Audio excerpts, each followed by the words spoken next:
Hey everyone, it's Alexander Robinson. Welcome to the channel. I'm still here at the Cannes Film Festival, here with my review for Eddington, which is directed by Ari Aster, the director of Hereditary, Midsummer, and Beau's Afraid, and this movie stars Joaquin Phoenix and Pedro Pascal. This movie takes place 2 months after the start of the COVID-19 pandemic. It's set in this fictional New Mexico town called Eddington, as the sheriff, played by Joaquin Phoenix, is at odds with the way the mayor of the town, played by Pedro Pascal, is maintaining the pandemic. Basically, the mayor is trying to make sure everyone wears masks, that they can beat the COVID pandemic, but the sheriff is like, well, it's not a problem here, and I'm asthmatic, so I can't wear a mask. And then, basically, if you've lived through 2020, you know how things just spiral out of control, and that's very much this movie right here. This is actually the first movie I've ever seen of Ari Aster. I've heard so much about Hereditary, Midsummer, and Beau's Afraid,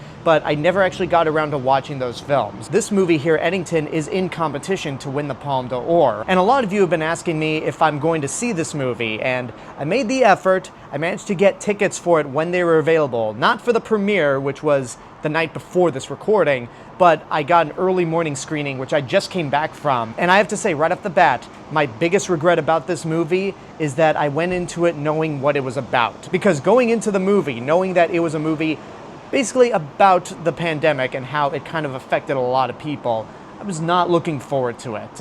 And at the end of the day, it's a very well-made movie, but I personally didn't enjoy it. Now, I'm going to do my best to review this movie as a movie and not bringing up my personal feelings about the pandemic and what exactly happened that year, because I certainly as hell don't want to relive it again. But this movie, it's very well made. It's more of a character study about how the pandemic can just drive people to go frickin' loony, and that's specifically through Joaquin Phoenix's sheriff character, who's amazing. Joaquin Phoenix gives a fantastic performance, and he's always really good at playing really unhinged characters. And usually they're in movies that I don't particularly enjoy, but he's very good at them regardless of my feelings towards the movie. And when this character first starts off, you're kind of like, okay, he's got his own issues, he's got his own beliefs about what's going on, but whatever. He's not the worst person in the world. But the movie slowly devolves into him just being an absolute piece of shit of a human being, to the point where he goes full-blown psychotic. He is just one clown makeup away from becoming the Joker, because he is that crazy as he falls into all these conspiratorial rabbit holes that consume so many people during the pandemic. He's fantastic. Emma Stone is also really good as well as his wife, and she's not in the movie a whole lot, nor is Austin Butler, but both of them leave a lasting impression. And Pedro Pascal is also really good as well. Deirdre O'Connell plays Emma Stone's mother and Joaquin Phoenix's mother-in-law, and she's great at being the person that already believed in these conspiratorial things that were going on at the time. She sells it really well as that crazy mother who just believes everything she reads on the internet. I should point out that this movie is considered to be a contemporary Western.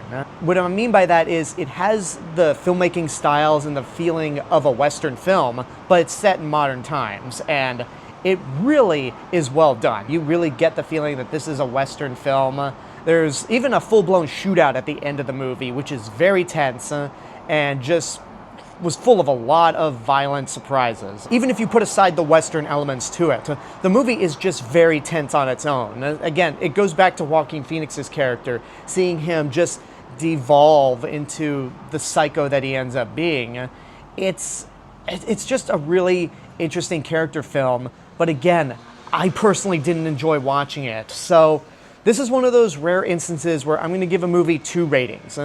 If you're going into this expecting a very well-crafted movie, something that is very thrilling, then you will definitely get that. So for that, I say it's worth seeing in your lifetime because it is very well made.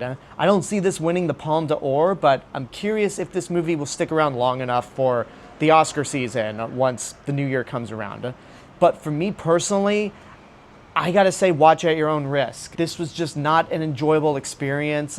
It's a very well-made movie again, and I understand the reasons for me not liking it are very, personal, so it's not fair to the movie itself, which is why I gave it 2 ratings. If you don't find reliving the 2020 pandemic vicariously to be that big an issue, then you might enjoy this film. And there you go, that's my review for Eddington. I hope you enjoyed it. I want to thank you guys so much for watching this review, and I also want to give a special thank you to my subscribers and YouTube members right over here. You guys are the reason why this channel continues to grow every day, and if you want to help to financially support the channel, you could do so via YouTube memberships for as little as $1.99 a month. But until next time, I want to know what you guys think about Eddington, if and when you see it, because the movie comes out in July. Whatever your opinions are, let me know in the comments below.